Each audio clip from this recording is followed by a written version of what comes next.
Diesel തീർന്നു പോയിട്ട് ഒഴിച്ചിട്ട് സ്റ്റാർട്ട് ആവുന്നില്ല. അപ്പോൾ അത് എന്താ ചെയ്യേണ്ടത്, എയർ എടുക്കണം, അങ്ങനെ എന്തെങ്കിലും ആവശ്യങ്ങളുണ്ടോ എന്നൊക്കെ ചോദിക്കാണ്ട്. ഈ സ്വിഫ്റ്റ് മുതലുള്ള മാരുതിയുടെ പൊതുവെയുള്ള ഡീസൽ വണ്ടികൾക്ക് എയർ എടുക്കേണ്ട ആവശ്യമില്ല. പിന്നെ സ്റ്റാർട്ടാക്കിയാൽ ചിലപ്പോൾ സ്റ്റാർട്ട് ആവുകയില്ല. അത് എങ്ങനെയാണ് ചെയ്യേണ്ടതെന്ന് ഞാനൊന്ന് കാണിച്ചു തരാം. ഡീസൽ ഒരു 6 ലിറ്ററെങ്കിലും, ചുരുങ്ങിയത് ഒരു 6 ലിറ്ററെങ്കിലും ഫില്ല് ചെയ്യുക. വണ്ടി ലെവലിലാണെന്ന് നോക്കുക. കീ ഓൺ ചെയ്യുക, ഒരു 15 സെക്കൻഡ് വെയിറ്റ് ചെയ്യുക, ഓഫ് ചെയ്യുക, ഓൺ ചെയ്യുക, 15 സെക്കൻഡ് വെയിറ്റ് ചെയ്യുക. ഇങ്ങനെ ഒരു 5 പ്രാവശ്യം ചെയ്യുക. 5 പ്രാവശ്യം ചെയ്തതിന് ശേഷം നമ്മൾ വണ്ടി സെൽഫ് അടിച്ചു കഴിഞ്ഞാൽ സ്റ്റാർട്ട് ആവും. പിന്നെ പ്രത്യേകിച്ച് ഒരു കാര്യം ശ്രദ്ധിക്കുക, ബാറ്ററി ഡൗൺ ഉള്ള വണ്ടികളൊക്കെ ആണെങ്കിൽ നമ്മൾ ചുമ്മാ സെൽഫ് അടിച്ചു കഴിഞ്ഞാൽ ബാറ്ററി ചിലപ്പോൾ ഡൗൺ ആയി പോകും.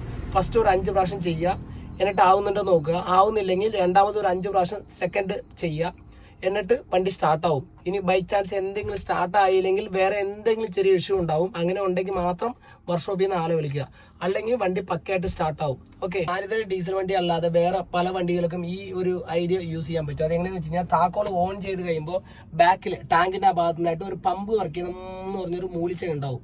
ആ മൂളിച്ച ഉള്ളതാണെങ്കിൽ ഫ്യൂൽ ടാങ്കിൻ്റെ അകത്ത്, ഡീസൽ ടാങ്കിൻ്റെ അകത്ത് പമ്പ് ഉണ്ടാവും, അത് ഇലക്ട്രോണിക് പമ്പ് ഉണ്ടാവും. അങ്ങനെയുള്ള വണ്ടികൾക്കും ഇതേ സിസ്റ്റം ചെയ്യുക. പിന്നെ പല വണ്ടികൾക്കും ഹാൻഡ് പമ്പ് ഉണ്ടാവും, അവിടെ പ്രസ് ചെയ്ത് കൊടുക്കണം. അങ്ങനെയുള്ള വണ്ടികൾക്ക് നമുക്ക് അവിടെ ബോണറ്റ് തുറന്ന് തന്നെ പമ്പ് ചെയ്ത് കൊടുക്കേണ്ടി വരും. ഓക്കെ.